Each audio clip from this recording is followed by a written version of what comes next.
Y estoy bien acompañada por el abogado Marvin Espinal, que también es máster en Derecho Mercantil y que nos va a estar ampliando un poco el tema que vamos a hablar el día de hoy. ¿Cómo estás, Marvin? Bienvenido a la sala de Café Caliente. Muchas gracias, Wendy. Siempre un gusto estar contigo aquí en esta sección del tip legal y esperamos pues evacuar todas las preguntas que te han hecho los televidentes sobre temas legales.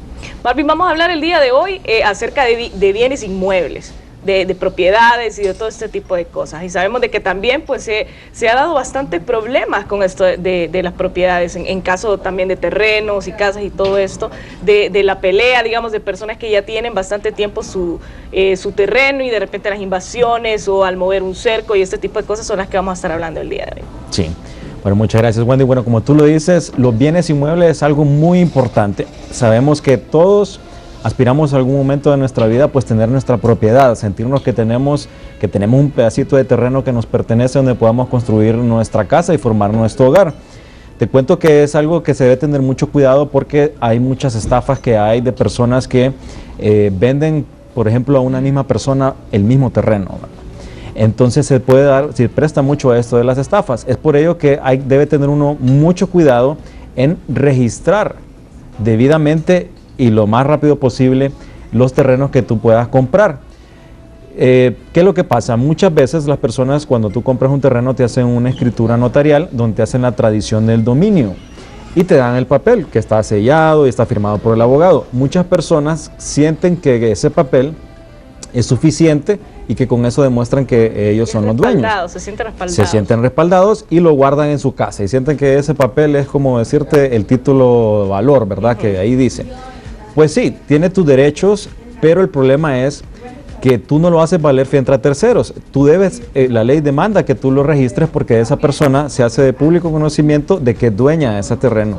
Y cualquier otra persona que quiera alegar o a demostrar o a decir que se le ha cedido el dominio de esa propiedad, entonces se va a decir, no, este terreno es de fulano de tal y está respaldado. Entonces lo hace valer frente a terceros. Es por ello que debe de hacerse este registro para que tenga pues ya su nuevo número catastral y se haga la tradición de dominio pertinente y quede debidamente registrado. Ahora, también hay otra situación, Wendy, que es que hay terrenos de que todos los terrenos en Honduras en teoría tienen propiedad. ¿Por qué? Porque si es un terreno que debe tener un dueño privado, ¿verdad? Y si no tiene dueño, significa que es del Estado. Exacto. Entonces, no es así por así que... De cualquier manera tiene un dueño. Tiene un dueño. No es que uno dice, hay un terreno ahí bonito que no veo a nadie ahí nunca y entonces yo me voy a construir mi casa ahí. No es así, son las famosas que se conocen invasiones.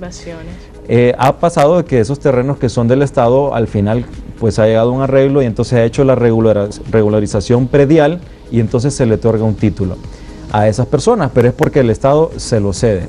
Otras veces pasa de que se les da la propiedad de dominio útil, es decir que el Estado les dice a esas personas, ok, vivan ahí, pero no lo pueden vender, o sea, ellos tienen la propiedad para usarlo, para vivir, para construir, pero no es de dueños del terreno en el sentido de que ellos no pueden venderle a alguien ese terreno.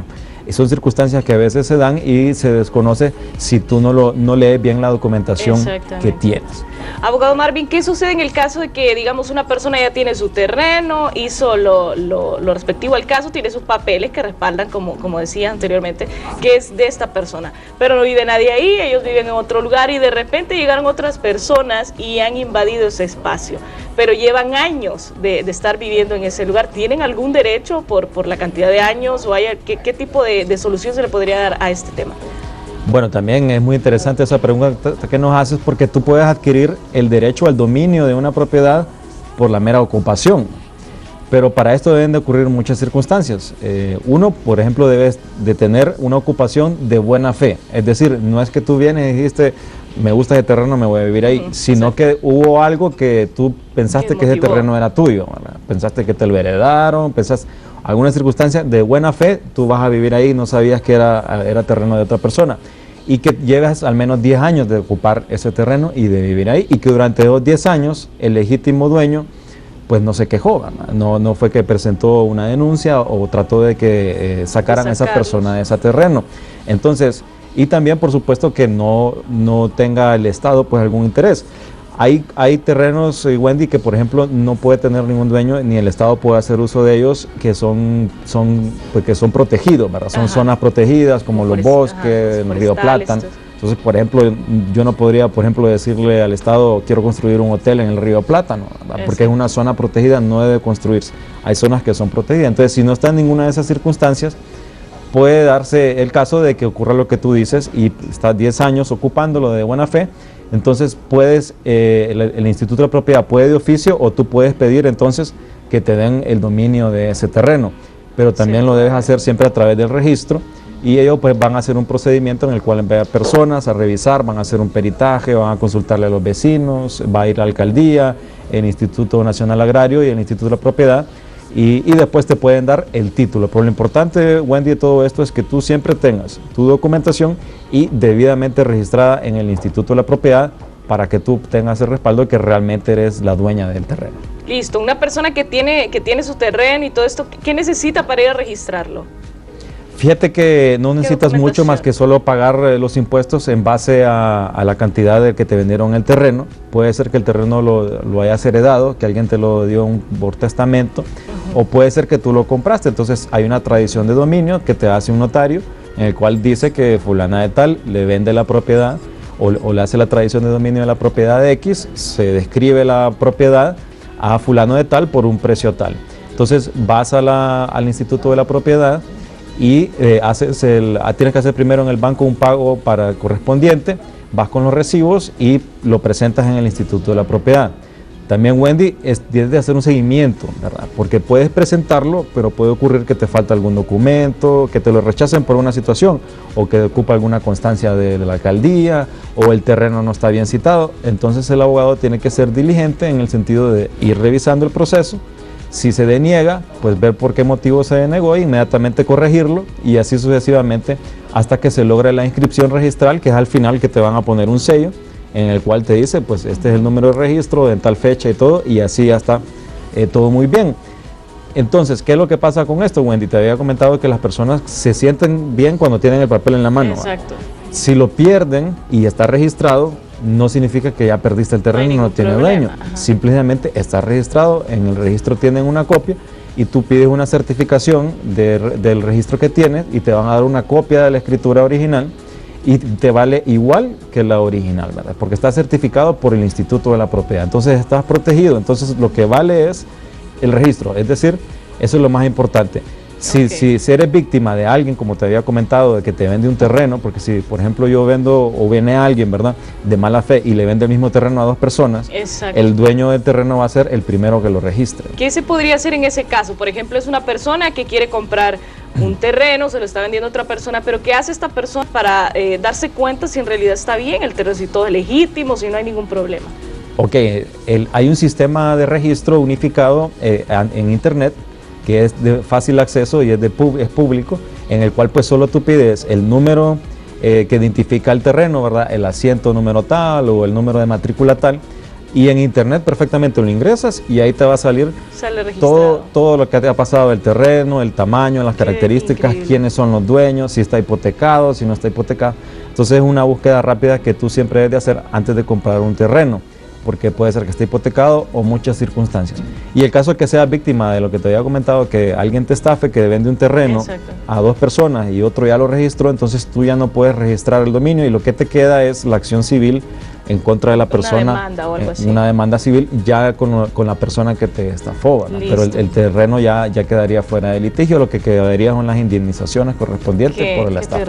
Qué terrible pasar por ese tipo de cosas. Pero vámonos a otro caso. Está el terreno y de repente yo tengo un terreno, por ejemplo, tengo mi terreno y lo tengo cercado, y de repente me voy a mi casa, regreso al mes o al par de meses y me doy cuenta de que está movida la cerca, o sea, se ha movido a cierto punto, hay otra persona también que está al lado, otra persona que está atrás.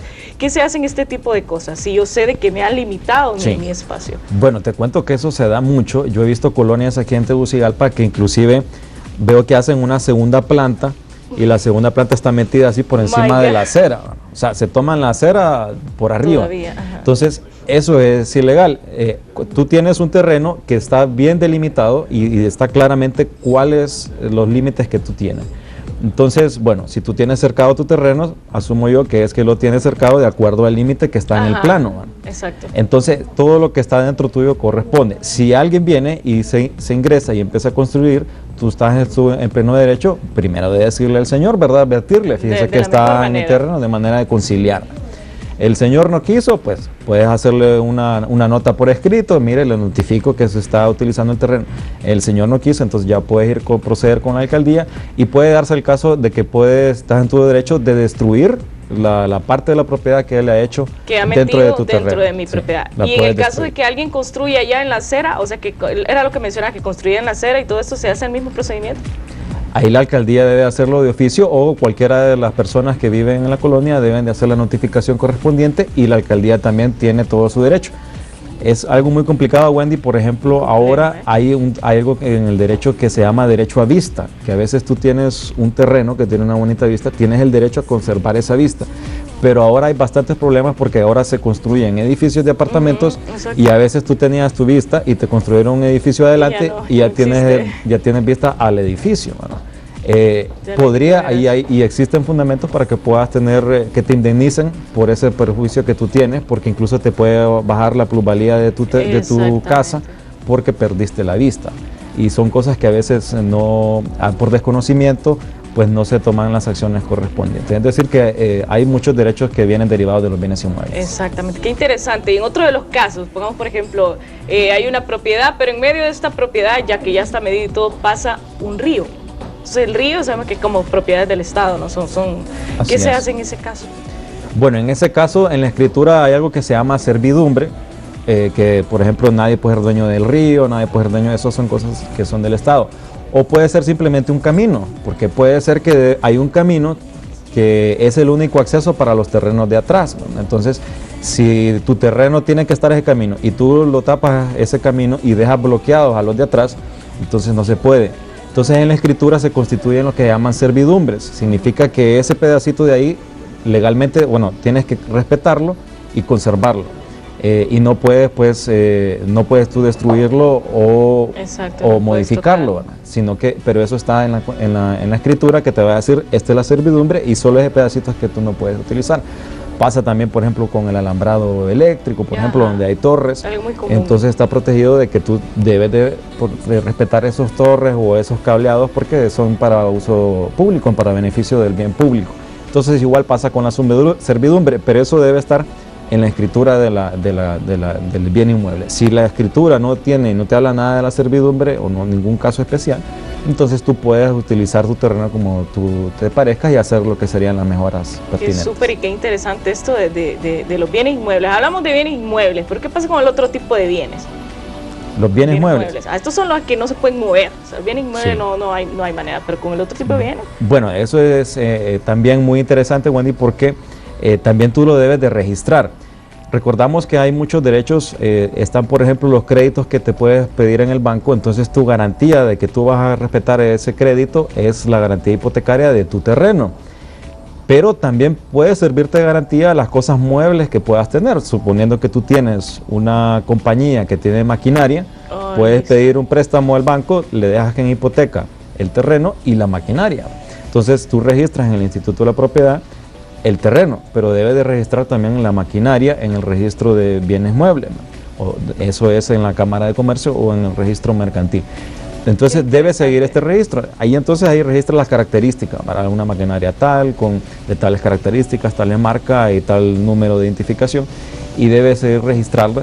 Entonces lo puedes hacer porque realmente los muebles tienen valor también. Entonces cualquier cosa que tiene valor lo puedes proteger, y puede ser sujeto a transacciones mercantiles o de garantías hipotecarias. Entonces también debes de hacerlo y es un procedimiento mucho más rápido, en el cual pues también solo lo presentas, haces la solicitud de que quieres inscribirlo, llenas un formulario que te van a presentar y en cuestión de 2 o 3 días ya tienes el registro. Qué interesante esto de las propiedades. Súper interesante esto del bienes inmuebles. Y pues le damos muchas gracias al abogado Marvin Espinal por habernos acompañado. El abogado Marvin Espinal, que es máster en Derecho Mercantil, nos acompañó y nos amplió un poquito más acerca de este tema. Nosotros nos vamos a ir a una pausita, pero no se mueva que regresamos con más del show que alegra sus mañanas.